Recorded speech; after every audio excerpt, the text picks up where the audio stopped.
Bom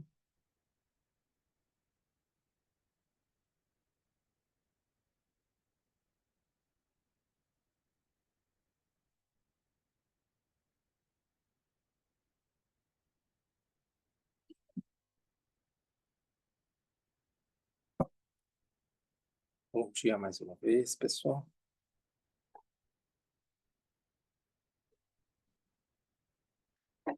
Passaram a semana, tudo bem? Tudo bem, não?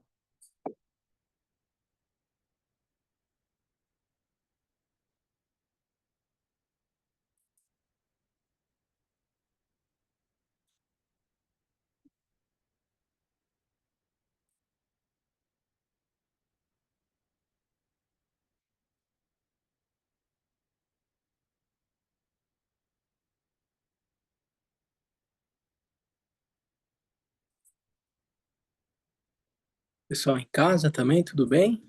Passaram bem a semana? Gripe e tosse. Gripe, tosse, poxa, só isso, Wagner. Aposto que teve mais coisa legal também, vai. Pessoal, a gente na semana passada, antes de entrar no tema da preciosa existência humana, fez uma entre aspas, digressão, enfim. A gente, lendo o texto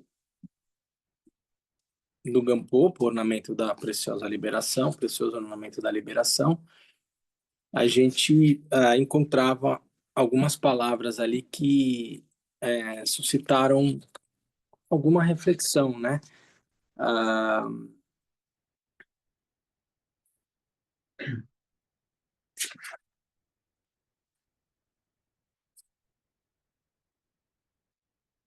no início, né, dizendo: é necessário libertar-se do samsara ilusório e atingir o despertar insuperável.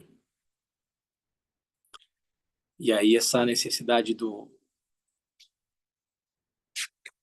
essa perspectiva da necessidade de ter que alcançar o despertar, ah,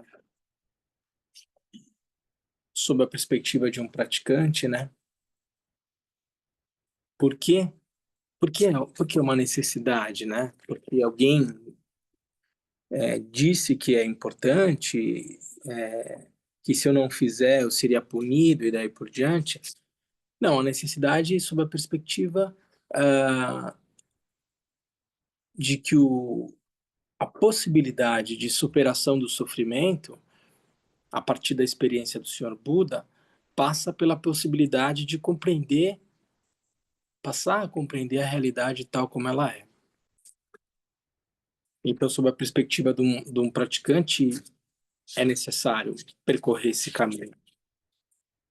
Para percorrer esse caminho, a gente viu, a gente começa então, na parte 2 a falar sobre o suporte mais favorável a se alcançar esse estado de consciência que é capaz de conhecer a realidade tal como ela é, que é o suporte, que é TEM.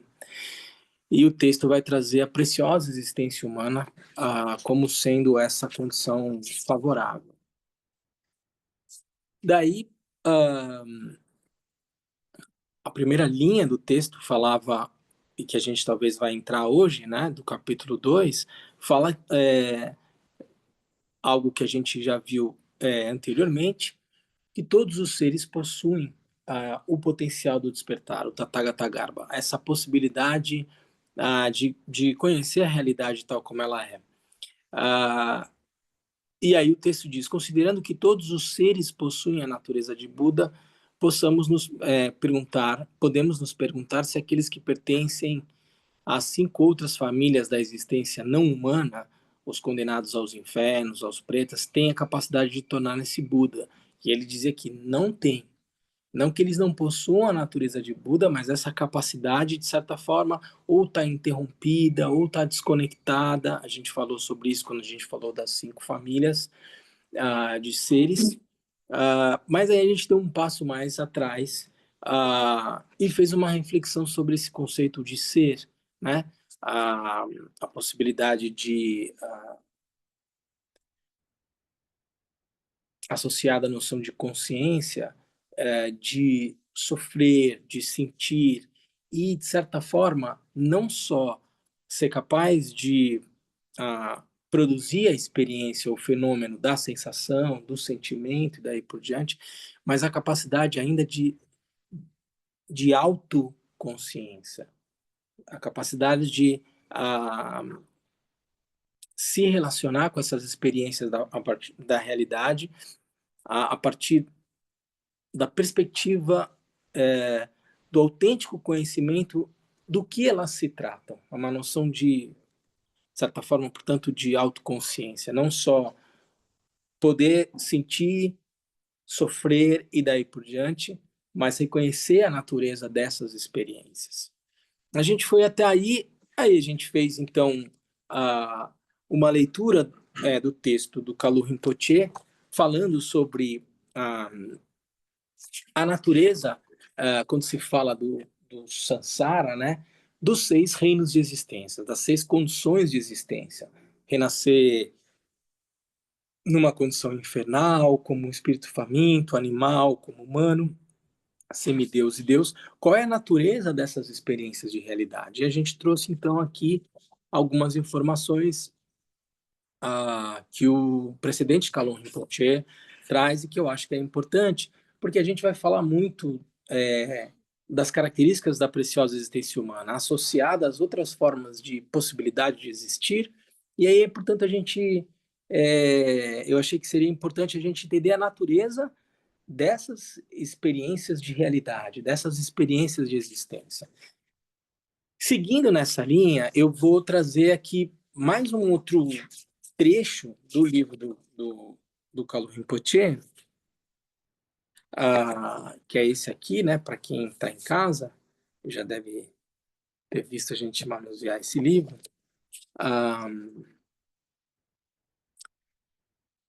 É um capítulo que se chama Os Laços do Corpo e da Mente. E ele vai falar um pouco dessa condição de existência numa perspectiva mais ampla, né? Essas experiências de realidade infernal, espírito faminto, semideus, Deus e tal, para a gente aí poder especificar a experiência humana marcada por uma dinâmica, por uma dinâmica de desejo, e aí entrar mais especificamente na preciosa existência humana. O que diz esse texto aqui? Todos os seres, quaisquer que sejam, possuem corpo, palavra e mente. Veja que aqui ele traz uma definição de ser, portanto, corpo, palavra e mente. Dos 3, a primazia é da mente, pois ela possui a faculdade de manifestação pela qual todos os fenômenos aparecem, tanto os do Sansara como os do Nirvana. A gente, quando vai falar da natureza da mente, a gente sempre fala nessa qualidade de manifestação da mente. Então, essa faculdade de manifestação, ela é o que produz todos os fenômenos, todas as experiências que a gente, de certa forma, vai nomear como sendo Sansara, e também as experiências de Nirvana. Eu diria, é a mente que produz todas essas experiências de realidade, daquilo que a gente chama de realidade, do ponto de vista relativo, não do ponto de vista último. Por causa dessa faculdade de manifestação, nascemos um número incalculável de vezes desde tempos sem começo, e no curso de todas as existências, realizamos uma infinidade de atos e acumulamos, assim, um imenso potencial kármico. Na medida em que essa experiência se manifesta na minha mente, e uma vez que eu, de maneira ignorante, passo a me relacionar com essas experiências de realidade numa lógica de dualidade, como se tivesse um eu aqui e uma realidade acontecendo ali, e supostamente interagindo numa lógica de dualidade, eu passo, a partir dessa perspectiva ignorante de me relacionar com a realidade, por não conhecer ela tal como ela é, a desenvolver sensações, emoções e daí por diante, que estão bastante associadas a essa noção de ser que a gente falou, mas o Kalu Rinpoche vai dizer que é importante ter corpo, palavra e mente, porque é essa mente que tem essa faculdade de manifestação, não só do fenômeno, como dos afetos que eu desenvolvo em relação a eles, emoções, sensações, sofrimento, o medo, a expectativa e daí por diante. E a partir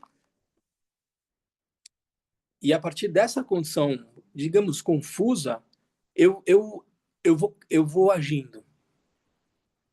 Eu vou criando hábitos, tendências, e isso é o que ele chama, isso vai criando um enorme potencial kármico, né? Ah, quando eu estou sonhando, de certa forma, os fenômenos se manifestam, eu sinto medo, frio, calor, a sensação que dá é essa, quando eu estou sendo fome e tal, ah,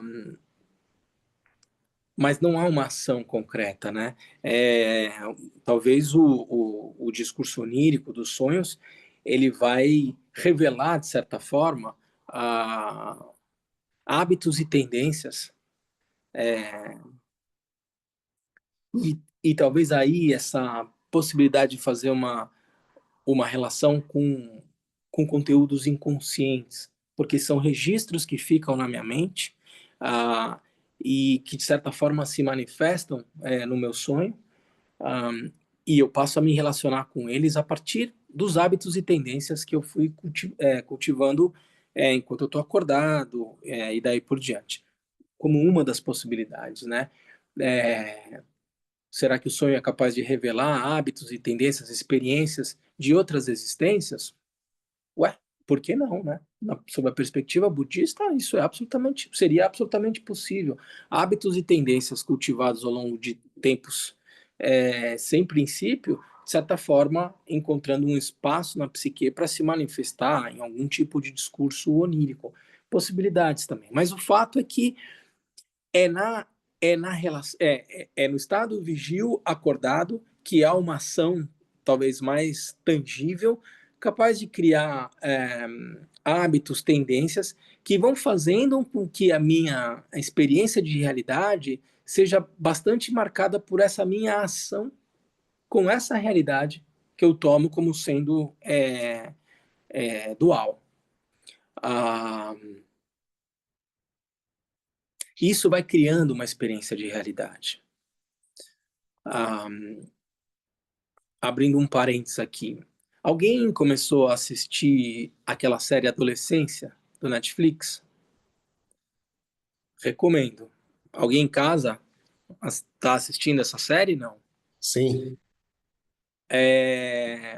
Não sei, né? Talvez para quem é Sim. pai, tá bem atento ao que é uma série muito interessante. É com um ator inglês que eu gosto muito. Ele fez Snatch, Porcos e Trapaças. Ele fez This is England.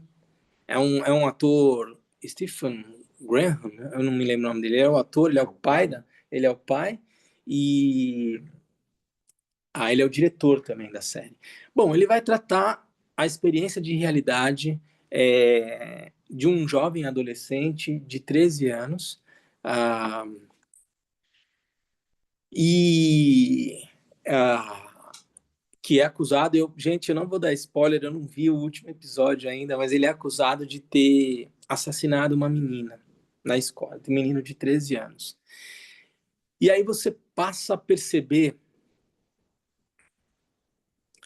o nível de ignorância, o desconhecimento do pai, dos policiais que estão fazendo a investigação e tal, por uma dada realidade absolutamente conhecida, comum, dos jovens de 13 anos, usando o Instagram e utilizando emojis e tal, para se relacionar com uma série de realidades que fazem parte do universo desses adolescentes. A série ela é toda estruturada a partir de realidades mesmo, né? Todos os conceitos que são trazidos naquela série, eles são conceitos atuais que estão acontecendo mesmo, não é só uma ficção, não. Isso tudo estou trazendo isso aqui para descrever uma dada realidade que é absolutamente, para mim, era absolutamente desconhecida, talvez desconhecida por vocês e daí por diante, mas que para os jovens de 13 anos ela é uma realidade que se impõe e implica numa determinada intensidade dentro de tais circunstâncias, ações. É uma realidade absolutamente construída num discurso digital. Ah, se vocês forem ver, assim, tem uma... Ah, tem um conceito chamado incel. Incel é um celibatário involuntário, que é entendido que, enfim, né, que de certa forma abriga determinados jovens que se entendem ou são percebidos como sendo feios, desinteressantes e daí por diante. Então a eles é imposto um celibato forçado. Oi? Forçado, compulsório. Uh, qual o nível de realidade que existe nessa categoria? Aí tem um outro conceito de 80-20. 20% dos meninos mais interessantes chamam a atenção de 80% das meninas mais interessantes. Uma teoria importada de outros espaços de conhecimento e tal, para essa dinâmica relacional. Veja, toda uma série de conceitos criando uma determinada realidade para os adolescentes, impondo, a partir da subjetividade desses adolescentes, uma determinada atitude diante disso, a ponto de levar um jovem, supostamente, eu ainda não vi o final da série, na realidade com a qual a gente se relaciona mais diretamente, matar uma outra menina. Toda uma realidade com um nível de densidade absolutamente intangível, porque são conceitos. Qual é o nível de realidade que existe nessa categoria de chamar alguém de um celibatário involuntário? Que é submetido a um determinado comportamento de um grupo e daí por diante. Bom, absolutamente insubstancial, intangível, no entanto, essa dinâmica mental se impõe como uma determinada realidade, levando um jovem a pegar uma faca e matar uma menina. Vejam como essas realidades, portanto, que são percebidas por nós, elas têm um componente psíquico, mental, fundamental, estrutural. E em que medida essa realidade, a forma como se percebe as experiências sensoriais, implica um determinado comportamento que enseja consequências da minha experiência de realidade. Se eu vou lá e cometo um crime, aquilo vai implicar uma consequência muito tangível, como um processo contra mim e um encarceramento. Isso é algo que a gente é capaz de conhecer na nossa própria experiência. Bom, toda essa realidade, portanto, que a gente descreve na cosmologia budista é marcada fortemente por essa perspectiva de uma experiência de realidade fundamentalmente produto da capacidade de manifestação da mente. Ainda que existam determinados componentes que sejam comuns para nós, como, por exemplo, a gente já falou, né? Todo mundo aqui tem algum nível de concordância de que estamos vendo uma vela aqui. O pessoal que está em casa não está vendo, mas tem uma vela ali. Ou seja, há uma dada realidade percebida pelas nossas faculdades sensoriais que, de certa forma, traz alguns consensos. Talvez pela possibilidade de uma experiência que é compartilhada entre nós por um karma comum, por hábitos e tendências que fazem com que a gente esteja nessa sala percebendo esse fenômeno composto aqui e a ele atribuindo o nome de vela. Talvez por isso eu imagine que isso tenha uma realidade maior do que aquilo que se passa na minha mente agora. No entanto, todas essas experiências sensoriais, visual, auditiva, tátil e mental, pensamentos, emoções e tal, nada mais são do que o produto da faculdade de manifestação da mente. Bom, o texto vai dizer o seguinte: todas as existências procedem da mente. Os atos negativos, como por exemplo matar, levam ao renascimento em um inferno. Aqui trazendo então a realidade da cosmologia budista. Vocês se lembram que quando a gente leu o texto do Kalon Rinpoche na semana passada,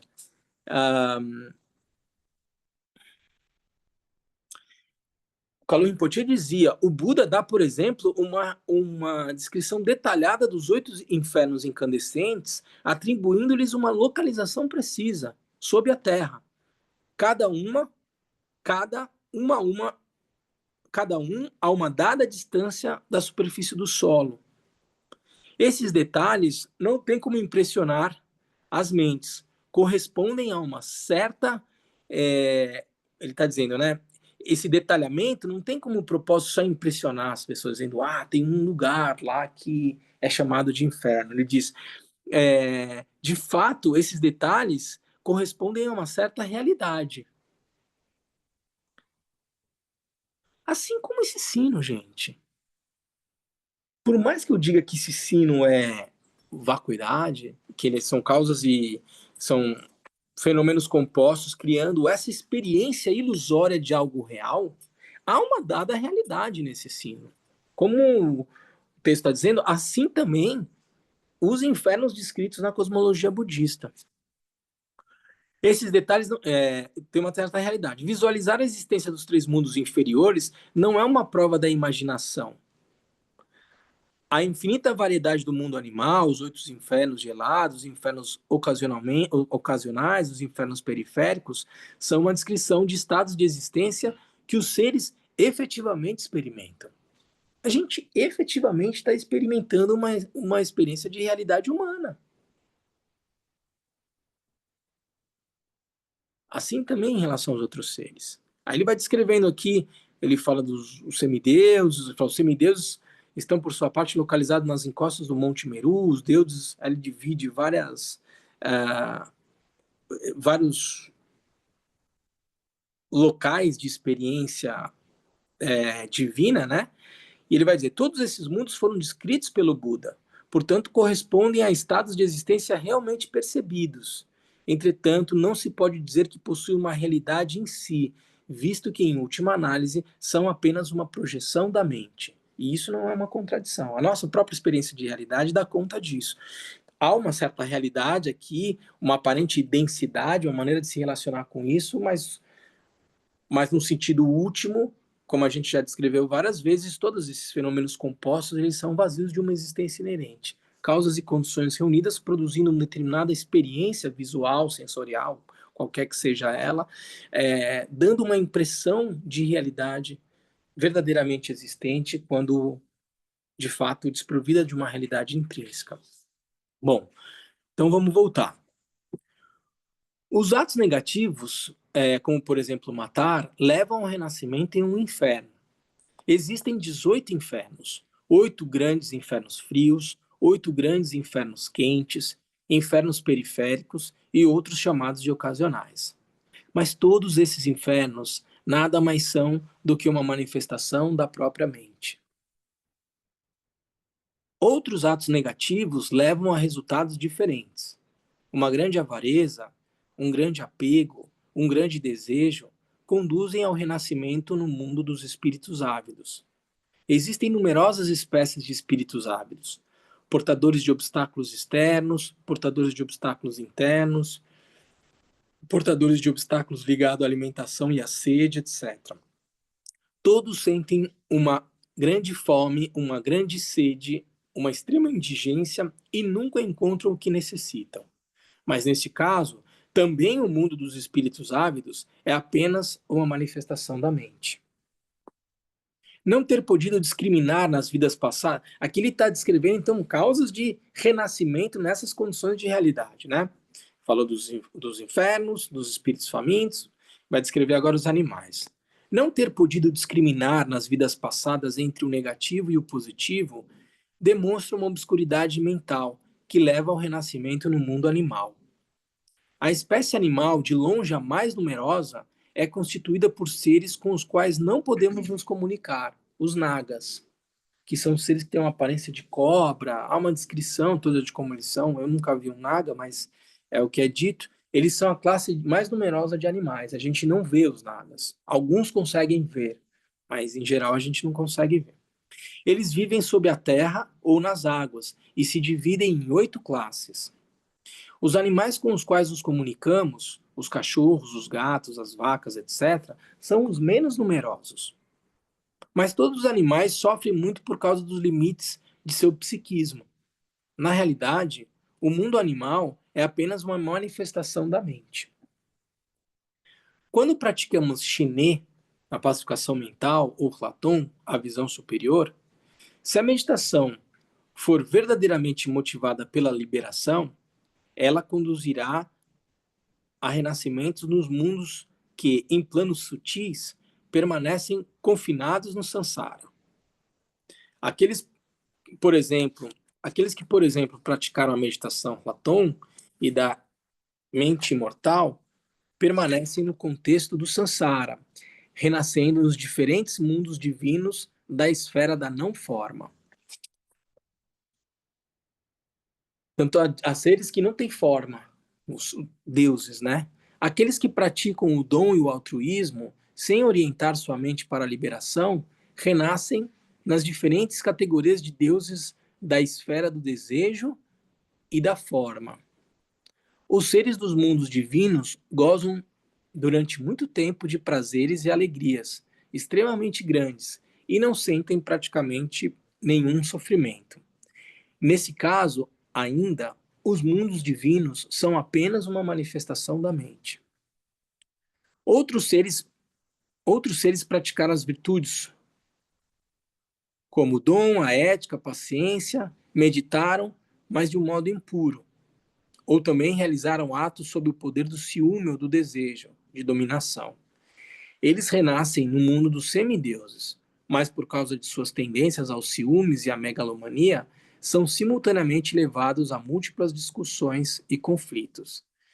Este mundo dos semideuses é apenas uma manifestação da mente.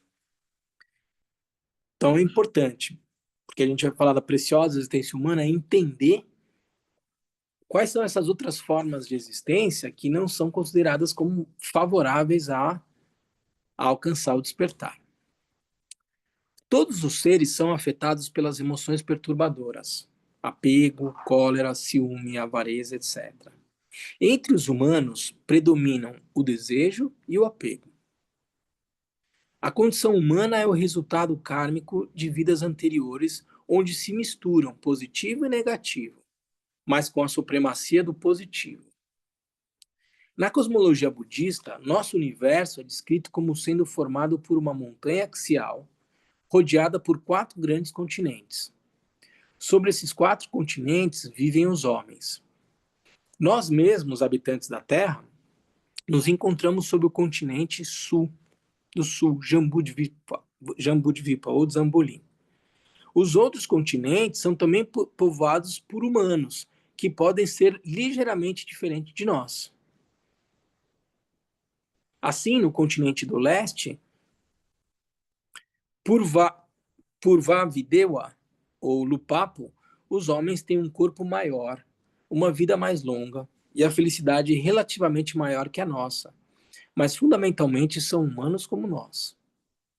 O fato de se renascer em um outro continente está relacionado ao karma, do mesmo modo que provém do karma de cada indivíduo as diferentes que vemos sobre a Terra.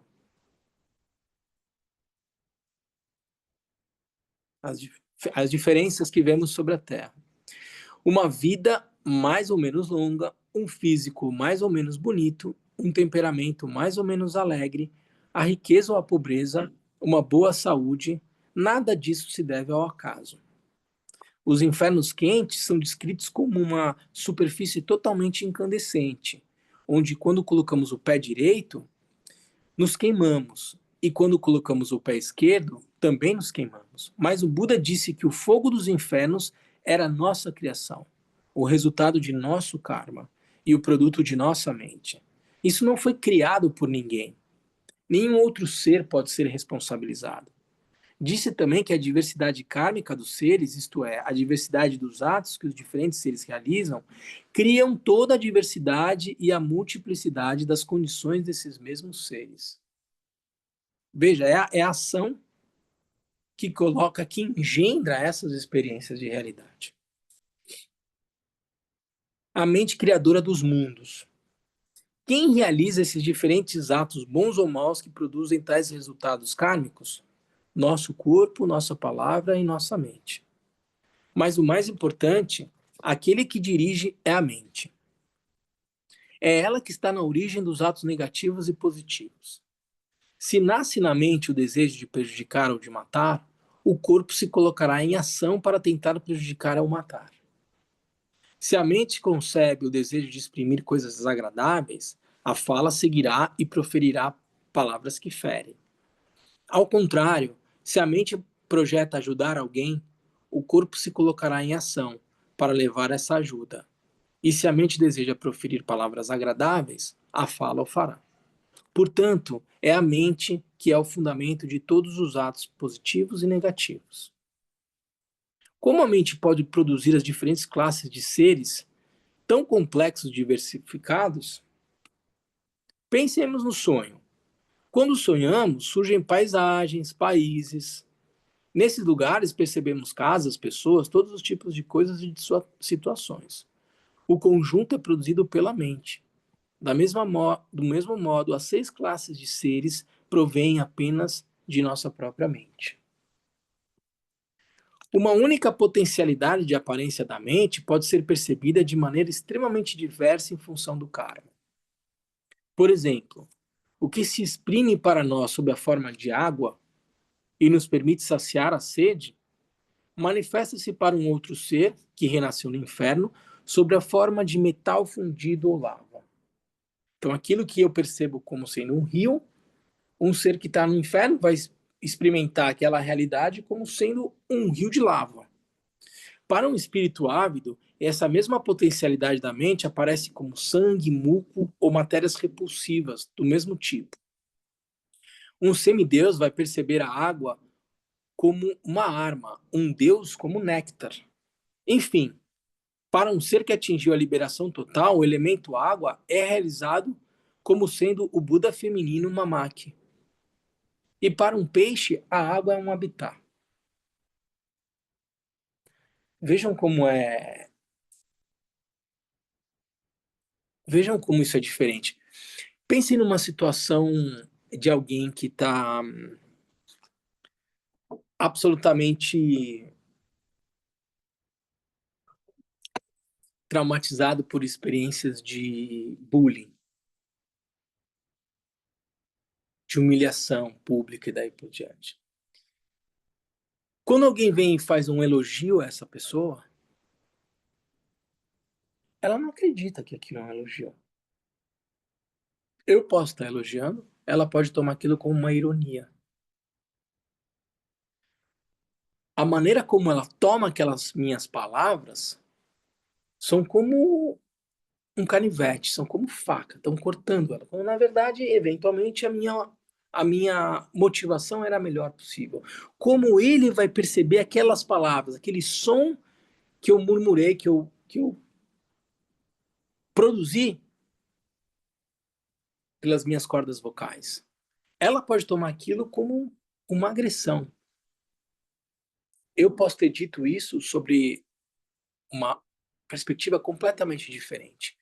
Qual é o mundo, qual é a realidade mental daquela pessoa que experimentou tanta violência, dor e daí por diante, e como ela toma aquelas palavras, aquela experiência sensorial que aparece nos ouvidos dela. Tem uma dimensão que é do campo da subjetividade de cada um.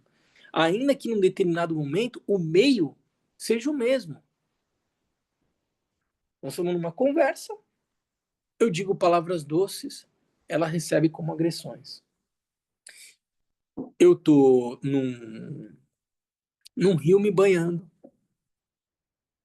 e tem um ser, um espírito ávido naquela mesma região, percebendo aquela realidade como sendo sangue, pus e daí por diante.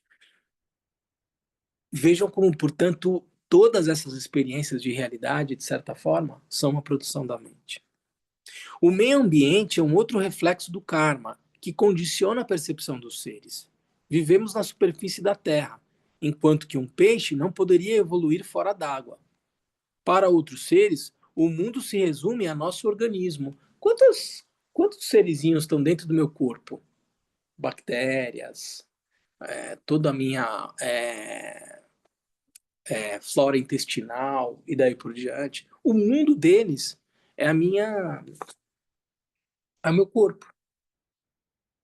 De fato, disse que no corpo de cada indivíduo vivem 84 mil micro-organismos, para os quais nosso corpo é tanto um domicílio quanto um meio de subsistência.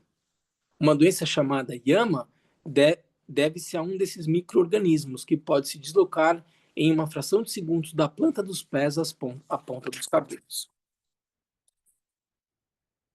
Quanto a nós, é bastante provável que, em nossas vidas passadas, os atos positivos tenham sobrepujado os atos negativos, e que já tenhamos tido uma boa conexão com o Buda, o Dharma e a Sangha.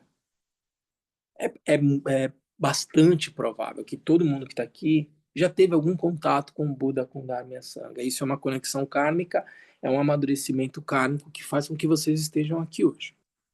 É a razão pela qual gozamos agora de uma existência qualificada, da preciosa existência humana, que é o tema que a gente vai falar. Qual é a realidade dessa preciosa existência humana? Segundo Buda, os fenômenos não são nem verdadeiros nem falsos. Verdadeiro e falso são palavras que não convêm para descrevê-los, porque eles são semelhantes ao reflexo.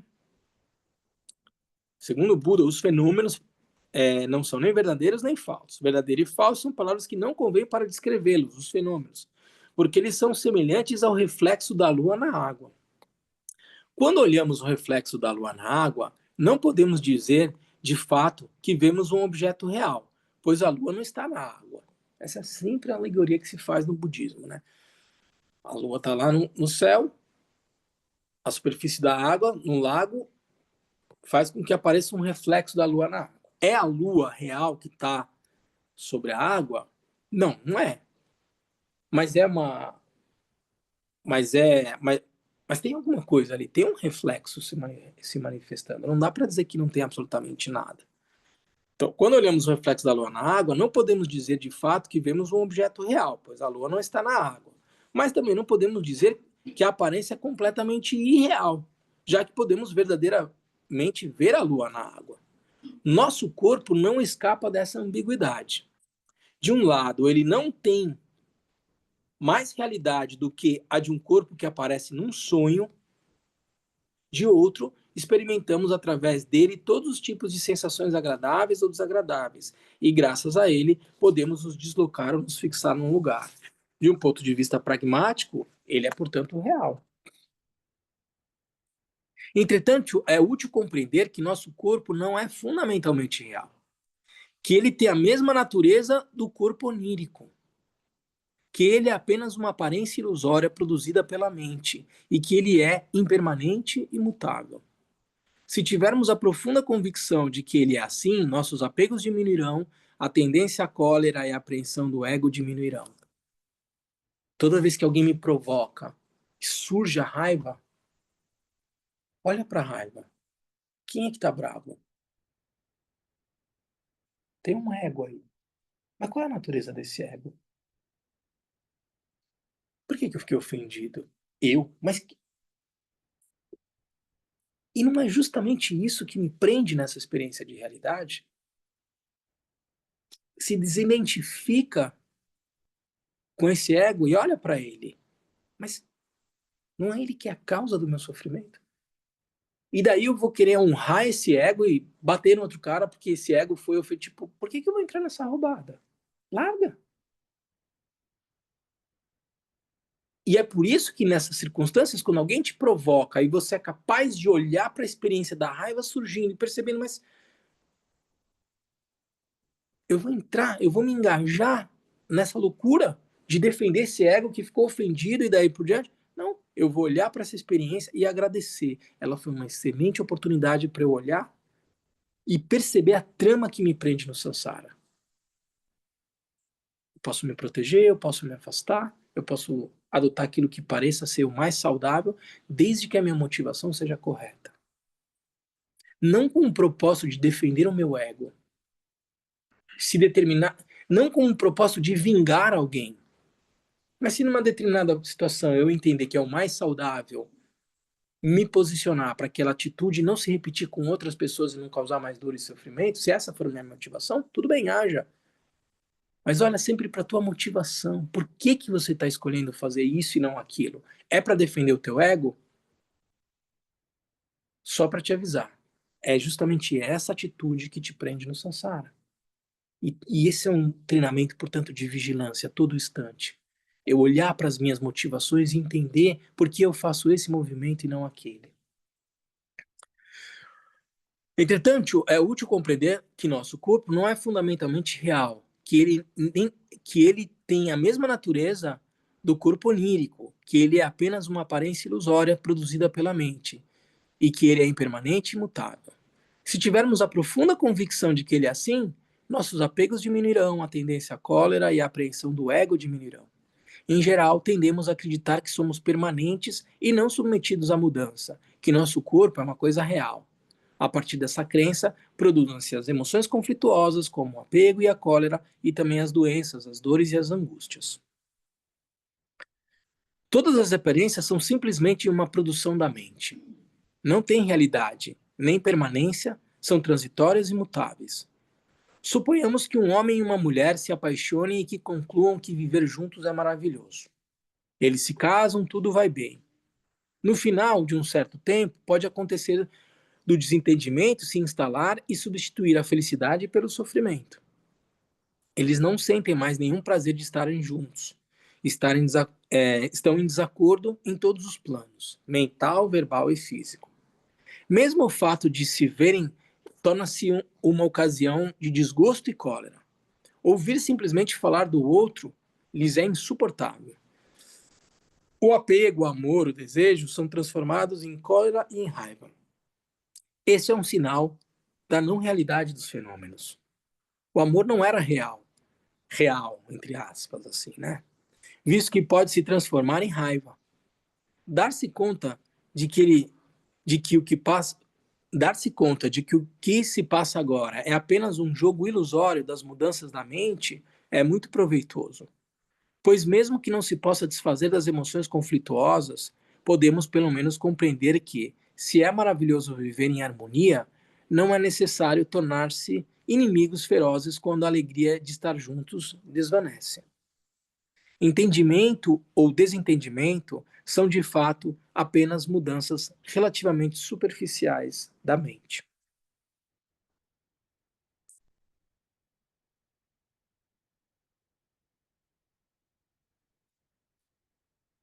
Tudo bem, gente? Claro.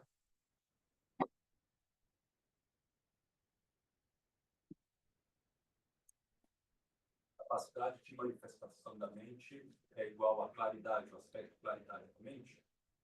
É um dos atributos da claridade da mente. Além da capacidade. É, é a capacidade de manifestação e a capacidade de conhecer aquilo que se manifesta.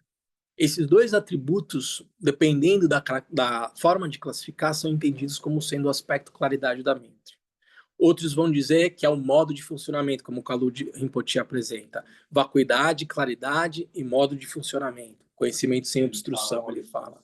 Conhecimento sem... Mas alguns vão dizer só que é vacuidade e claridade. E aí, no conceito de claridade, estaria a capacidade de manifestação e a capacidade de conhecer, Rigpa. Estariam os dois no conceito de claridade. Depende como cada autor vai apresentar. Sem querer viajar muito assim, sair desse esquema conceitual, querendo traçar um paralelo com o esquema dos 12 elos de iluminação descendente, eu quero saber se a capacidade de manifestação se encontra ali no contato, no elo do contato. que você tem ignorância, formações mentais, consciência, não forma, bases do sentido, contato, e aí sim, sensação, desejo, apego, ser, nascimento e morte.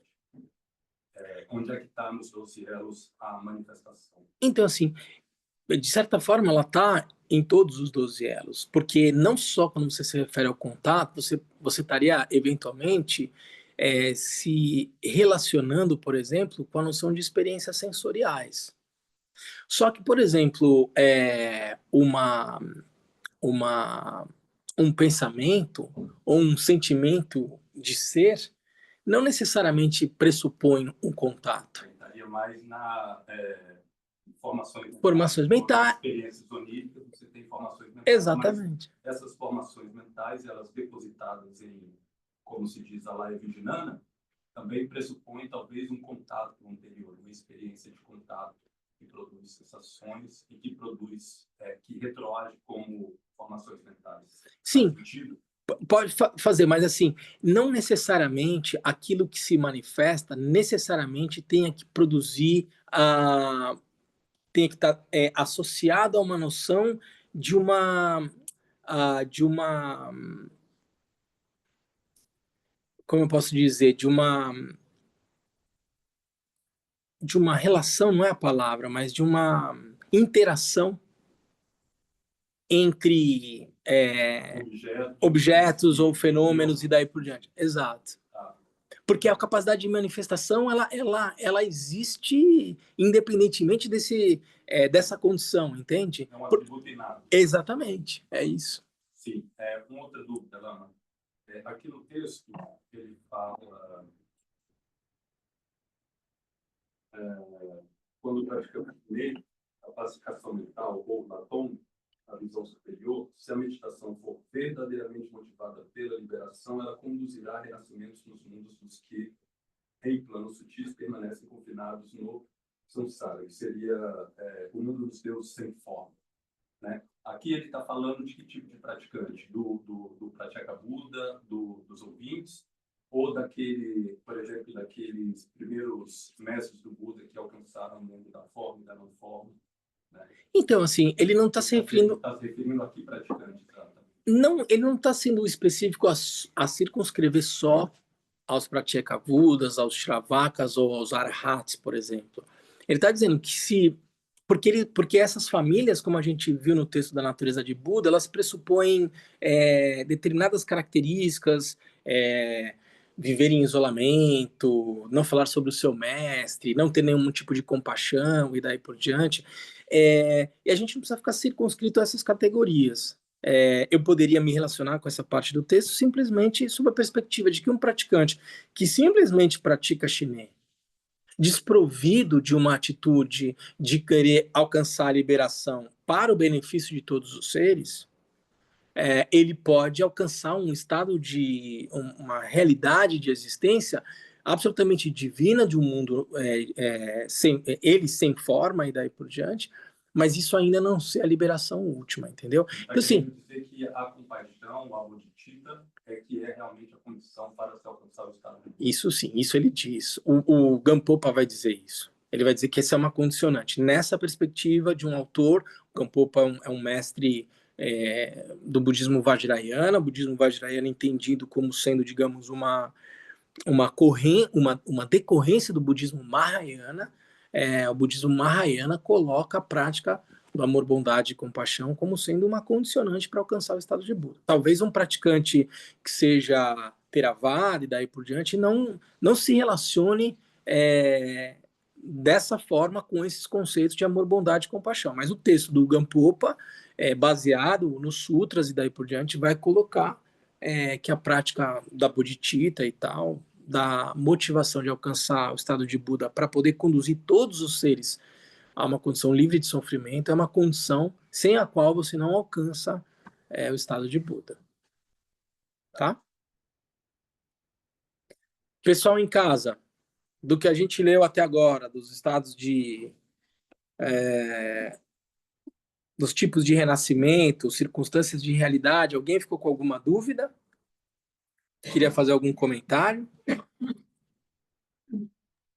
Eu fazer um comentário breve, Lama, Pode Wagner. fazer, Wagner. Primeiro só comentar que quando eu estou aí presente, eu sinto dificuldade de ouvir quem está em casa. E quando eu estou agora em casa, eu tenho dificuldade de ouvir quem está perguntando Tá. presencialmente, só para saber que existe esse lapso, né? Tomara que estejam me ouvindo bem aí. Será que se eu aumento, só uma pergunta, já que você já falou, se eu aumentar o meu volume,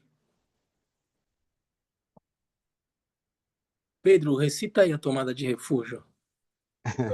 Tanto aqui que eu não há dentro do barulho para mim, já senti. Deu para ouvir? Deu para ouvir o Pedro? Muito difícil, mas é muito, muito longe. É? É difícil de compreender. Porque o Mas, meu... enfim, Não, mas é bom é, saber. Eu aumentei o meu volume aqui, uhum. mas é bom saber, porque... Mas eu ia comentar sobre essa questão que foi colocada agora, todo esse ensinamento preliminar, e fazer uma ligação com a sua lembrança do filme Adolescência. Isso nos coloca, na minha visão, uma responsabilidade bastante importante de percebermos que hoje temos mais essa realidade que talvez para a maioria de nós adultos que estamos aqui desconhecemos ou desconhecíamos. Imagina, pior ainda, quem sequer usa rede social, de que não aí olhando para o budismo, as ações não virtuosas talvez venham em algum momento ser atualizadas, que não são somente pela palavra, porque ela agora é pela linguagem. Naquela situação daqueles adolescentes, você tem comunicações por cores, por símbolos, que são emojis, né? E não são palavras. E, no entanto, são agressões ferozes que levou a tudo aquilo, né? Uma realidade que está posta e que tem sido discutida até no parlamento britânico.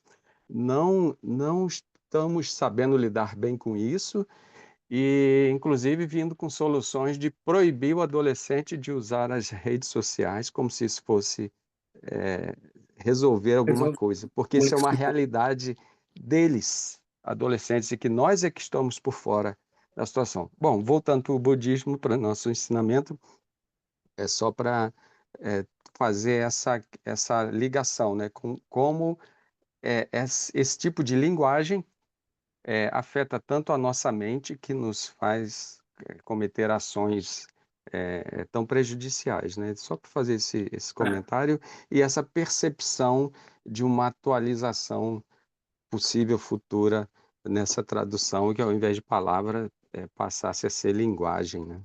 É. Não, tem toda a razão. Deu para ouvir bem, Wagner, fala para ele. A gente aqui te ouve bem, viu, Wagner? O meu volume aqui, todo mundo conseguiu participar bem do teu comentário.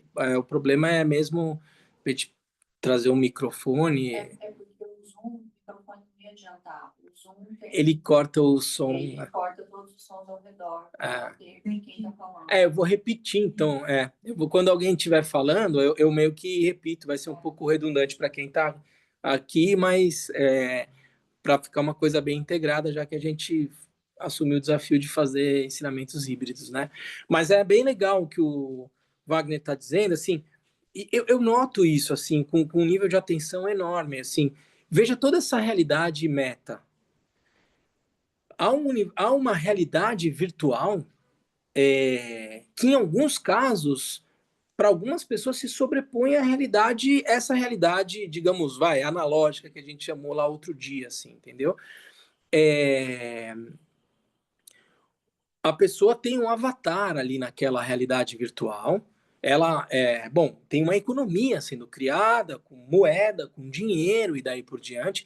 E de que maneira essa realidade se sobrepõe a uma realidade que possa parecer muito, muito desconfortável para alguém que não, por exemplo, não se sente enquadrado nos padrões sociais de uma determinada sociedade. É, e eu, então veja, essa que realidade é essa? Essa realidade virtual e tal, e veja como tudo isso dá conta do potencial ilimitado da mente. Veja como, né, assim, E quando a gente está falando em inteligência artificial e daí por diante, existe uma avenida aí pela frente, porque essa é uma realidade, como o Wagner estava dizendo, assim, não adianta eu querer proibir daí por diante, porque isso já faz parte de um contexto de realidade de uma determinada população. Eu vejo, por exemplo, o meu filho tem 6 anos, vai fazer 7 anos, e na escola, a escola, de certa forma, seguindo uma tendência já muito grande, traz alguns recursos digitais no processo de aprendizagem. Há uma tendência no campo da educação, eu sei que tem professores aqui e tal, que trabalham com a loja de gamificação no processo de aprendizagem.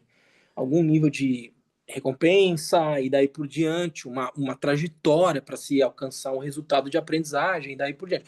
Bom, isso são coisas que já estão presentes daí por diante. Eu estava vendo meu filho, com 6 aninhos, vai fazer 7, jogando o game lá da aula eu acho que é uma aula de matemática, um aplicativo super bacana, super cuidadoso e tal, uma coisa bem desenvolvida e daí por diante, mas em determinado momento ele vai ganhando uma pontuação e ele pode, de certa forma, mudar um pouco alguns acessórios que ele está usando. Então ele pode colocar um cachecolzinho, ele pode colocar uma bermudinha e daí por diante. O nível de inquietação do meu filho, porque o avatarzinho do game lá não estava do jeito que ele queria, já me acendeu várias luzes amarelas aqui. Bom, mas essa é uma realidade. Ela está colocada, a não ser que tem um bug total e essa realidade virtual ela desapareça, como a gente vai aprender a lidar com ela? Porque naquele momento, com 6 anos de idade, eu senti que meu filho não tinha a capacidade de perceber que o fundamental naquela ação dele era aprender o conteúdo que estava sendo disponibilizado e não desenvolver um avatar que tivesse essa ou aquela aparência e que produzisse nele algum nível de satisfação por se reconhecer um avatar que é virtual, porque estava usando um cachecolzinho e um óculos e tal. Tipo, como vamos lidar com essa realidade? Porque isso para uma criança de 6 anos é uma realidade. Como o Wagner estava dizendo, como a gente está vendo, assim, você não. O, a, a linguagem utilizada por meio dos emojis, que é apresentada na série Adolescência, que, como eu falei para vocês, eu já li vários artigos, ela é totalmente baseada numa realidade. Eu estou falando aqui, a Lívia, que manja dessa realidade, só estou olhando que assim, as coisas que eu descobri ontem, ela provavelmente já sabia, e é uma realidade. Isso tem um tanto de realidade, bem entre aspas, porque nem a realidade virtual, nem essa realidade que a gente está vivendo aqui agora, onde a gente está interagindo e daí por diante, é aquilo que nós imaginamos que ela é. Porque eu estou pressupondo que há alguma dinâmica de dualidade aqui, que vai me gerar expectativas, que vai me fazer agir daí por diante. Quando eu não percebo, e aí essa é a palavra central aqui, que todas essas experiências de realidade são manifestações da mente. E aí, aos poucos, todo o caminho do estudo do texto do Gampopa, a gente vai precisar, aos poucos, o quê? Se familiarizar com a natureza da mente.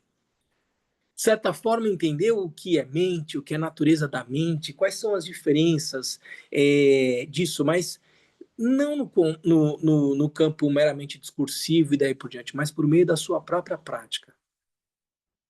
Como reconhecer a natureza da mente? E na medida do caminho de prática, e é isso que ensina o Gampopa, baseado nos ensinamentos do Senhor Buda, se liberar dessas experiências de realidade de uma maneira autêntica. Como a gente já falou, o Buda Shakyamuni, o príncipe Siddhartha, quando alcança o estado de Buda, passa a ser reconhecido o Buda Shakyamuni, ele não perde todas as suas faculdades sensoriais. Ele continua escutando, vendo, pensando, de certa forma, mas qual é a natureza dessas experiências mentais? Quando surge aquilo que a gente identifica como um pensamento na mente de um Buda, O que fundamentalmente se manifesta é uma motivação incondicionada de contribuir pela cessação do sofrimento dos seres. E não especular o que eu vou jantar, o que eu vou comer e daí por diante. Se vocês prestarem bem atenção quando um grande mestre está dando ensinamento, a mente dele não está separada de um estado de consciência que reconhece a realidade tal como ela é. E, portanto, tudo aquilo que um grande mestre fala, um mestre que tem a realização e tal, tem algum nível de pertinência, sob a perspectiva do praticante, numa lógica de contribuir para a superação do seu engano. Quando você pede uma instrução para ele, ou quando ele está ensinando, dando um ensinamento e daí por diante. Há um nível de pertinência na sua forma de agir com o corpo, com a palavra e com a mente, porque já há um nível de realização de um bodhisattva que se move com o propósito de simplesmente contribuir para aplacar a ignorância e o sofrimento dos seres. Essa é a dinâmica de um Buda. Para nós, em geral, há uma dinâmica consciente ou inconsciente de proteger um ego, de proteger um eu, de proteger esse e não aquele, e daí por diante. E isso vai dando densidade a uma experiência de realidade. É isso que a gente tem que, de certa forma, ir desconstruindo. O desapego constitui os pés da meditação. O apego à comida enriquece, o apego à comida e a riqueza desaparece para o grande meditador que se desvencilha das amarras desta vida. Essa é a noção de desapego. A devoção é a cabeça da meditação. O Lama abre a porta para o tesouro dos ensinamentos orais. A não distração é o corpo da meditação. Qualquer pensamento que surja, sua essência é pura. Os pensamentos surgem, mas há um nível de vigilância capaz de, em toda manifestação, eu não me distrair tomando aquela experiência de realidade por aquilo que ela não é, então me relacionando com ela a partir do aspecto insubstancialidade, a partir de uma dinâmica marcada pela bodhicitta e daí por diante. A essência dos pensamentos é o Dharmakaya. Eles não são nada e ainda assim surgem. A realidade vai continuar se manifestando, porque a minha mente tem essa capacidade de manifestação. Mas cai a noção de puro e impuro, de bonito e feio. Por isso o comportamento dos grandes siddhas, que vão adotar posturas absolutamente não convencionais, porque transcenderam a lógica de dualidade. E o texto do Dorje Chantuma vai descrever que, quando ele fala em Sansara e Nirvana, concedai as vossas bênçãos para que a inseparabilidade do Sansara e do Nirvana seja realidade, seja realizada. Como o texto abre aqui, o texto vai falar que Sansara e Nirvana são vacuidade. Sansara tem a ver com uma maneira de se relacionar com a realidade ilusória. Nirvana está relacionado com a possibilidade de se relacionar com essas experiências que se manifestam na mente, para além da ilusão, conhecendo a realidade tal como ela é. Tudo bem, gente? Alguma dúvida? Alguém quer fazer mais algum comentário? Hoje eu vou bater o recorde de conseguir terminar antes das 10 horas. A gente vai tomar um chazinho aqui tranquilo. Afinal, a gente vai fazer tara, depois dá tempo. Não quero constranger ninguém a fazer perguntas. Gente, pessoal de casa, alguém ficou com alguma dúvida? Quer fazer algum comentário? A ideia aqui foi trazer todo esse contexto das experiências de realidade, porque a partir do nosso próximo encontro a gente vai entrar então na descrição do que é a existência humana e mais particularmente a preciosa existência humana. Tudo isso para a gente verdadeiramente saber apreciar a joia que a gente tem na mão nessa vida e não desperdiçar ela. A gente vai descer então da explicação sobre a preciosa existência humana. Mas queria saber se alguém tem mais algum comentário, alguma dúvida. Lama, eu queria pegar uma carona no comentário do Pedro sobre os 12 elos. Assunto, como você sabe, está no meu coração há algum tempo. E é o próximo capítulo daquele que você estava lendo. que é as engrenagens do Sansara. Eu fiquei aqui pensando se quando você voltar, antes da gente entrar na preciosa existência humana, a gente não podia aproveitar a continuação do próximo capítulo que você está lendo e falar. Brincadeira, Lama. Obrigado. Podemos. Não, podemos. Ou a gente pode, de alguma forma, integrar isso. Assim, eu me lembro, a gente falou muito sobre os 12 elos interdependentes no texto do Criação e Completude. Acho que você deve se lembrar, Bia. E a gente falou muito da relação dos 5 eskandas e dos 12 elos interdependentes. De certa forma, cometendo ali algumas ousadias. Eu talvez diria que, de todo o ensinamento do Criação e Completude, aonde eu mais corri riscos de avançar foi nesse trecho. Então, tem muita coisa lá, mas a gente pode, de alguma forma, integrar isso no Gampopa. A ideia, Bia, não é... a gente está usando aqui o Gampopa como... de uma maneira absolutamente respeitosa e devocional, um pano de fundo para ir tratando todos os temas do Dharma. Então, de alguma forma, a gente pode integrar aqui também. Tá bom? Maravilha. Obrigada, Lama.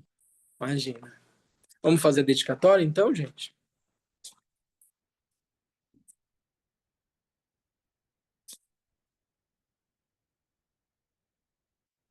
Graças a essa virtude, tendo realizado rapidamente o Mahamudra, possa eu conduzir a esse estado todos os seres sem exceção. Pela graça do Buda que obteve os 3 corpos, pela graça da imutável verdade do Dharma em si, pela graça da infalível aspiração da Sangha, possa essa súplica de dedicatória realizar-se tal como ela é.